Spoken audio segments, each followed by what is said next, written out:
침례를 받으신 후 그리스도께서는 성령에게 인도되어 마귀에게 시험을 받으시기 위하여 광야로 가셨습니다. 광야로 가시면서 그리스도께서는 하나님의 성령으로 지도를 받으셨습니다. 그분께서는 시험을 자청하지 않으셨습니다. 그분께서는 당신의 사명과 사업에 관하여 명상하시고자 혼자 있기를 원하셨습니다.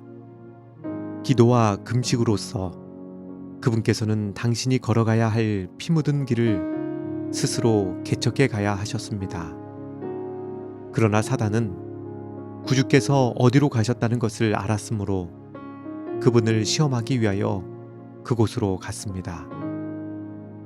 그리스도께서 요단강을 떠나실 때 그분의 얼굴은 하나님의 영광으로 빛나고 있었습니다. 그러나 그분께서 광야로 들어가시자 그 영광은 사라졌습니다. 세상의 죄가 그분에게 지워져 있었습니다.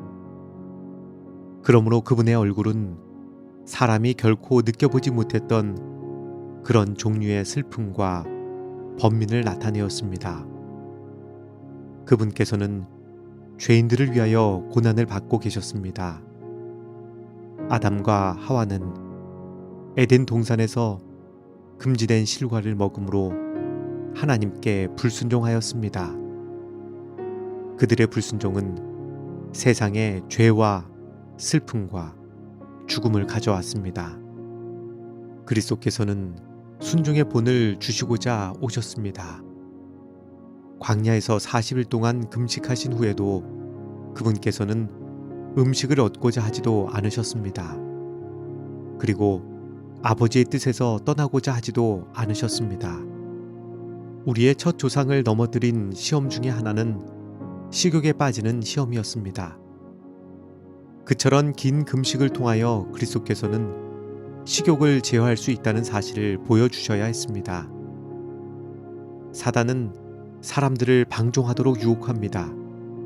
왜냐하면 그렇게 할 때 몸이 약화되고 마음이 흐려지기 때문입니다.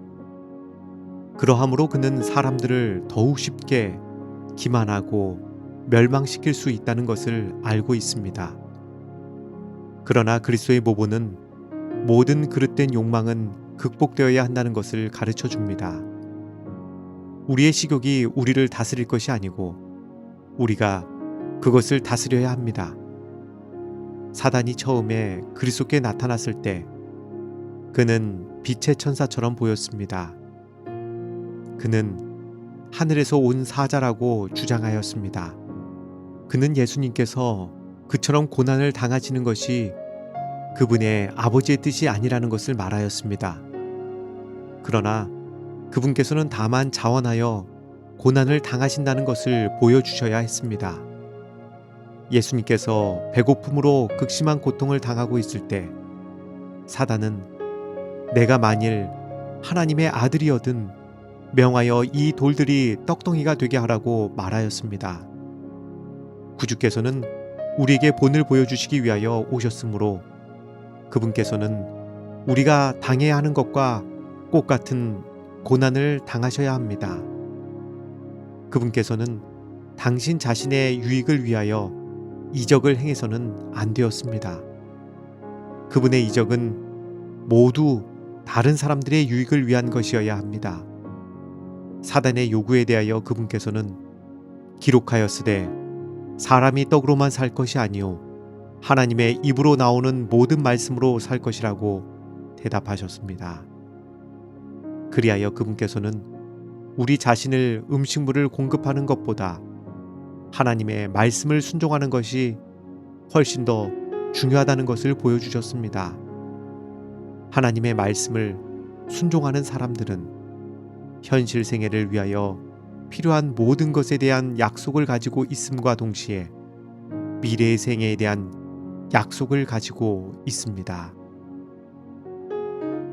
하늘에 계신 아버지 하나님, 우리의 삶의 많은 피로를 어디로부터 우리는 얻고 있는지 되돌아보게 됩니다. 오늘 우리의 삶이 예수님처럼 하나님의 말씀에 의지하는 하나님의 말씀대로 사는 하루가 되기를 원합니다. 우리의 모든 필요가 하나님의 말씀에 절대적으로 순종하며 이 세상에 대한 하나님의 약속과 또 미래의 우리의 삶에 대한 하나님의 약속을 굳게 붙드는 하루가 되게 하여 주시옵소서. 예수님 이름으로 기도합니다. 아멘.